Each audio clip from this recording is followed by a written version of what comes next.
this is Coach Cindy Tannehill, and I want to talk to you a little bit about your inner critic.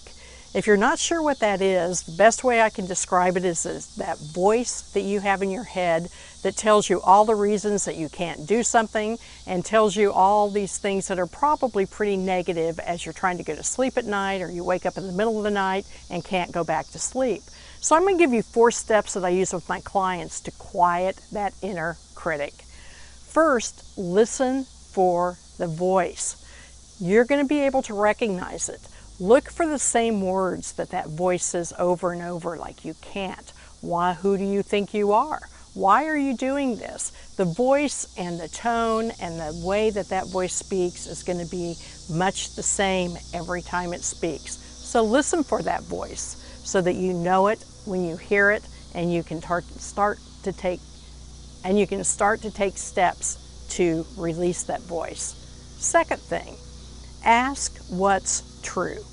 If your inner critic is saying things like, "You're always late, you're such a loser," it might be true that you're always late, but it's not true that you're a loser because you're late. So look for those things. The inner critic loves to exaggerate and to make you feel worse than you need to feel about anything. The third thing, know your blind spots and imperfections. We all have them. Once you accept it, the inner critic knows that it needs to move on to something else. Like you can admit, "Well, I'm always late." Well, the inner critic's not going to like that one anymore, so it'll move on to something else. So know the blind spots that you do have so that you can dismiss whatever the qualifier or whatever that words are that come after that.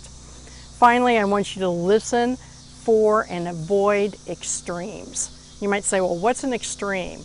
Well, something that an inner critic typically says are 2 words, always and never. And there is no absolute in life. So when you hear that voice in your head, use always and never. When you hear it, exaggerate. Find out what's true, and if you can just discard that voice, because the inner critic is going to be with you forever. But once you know it, once you see it, once you recognize it, believe me, it's going to get a lot easier to have a good night's sleep and to start moving forward toward significance and purpose. Get rid of the inner critic. You don't need it.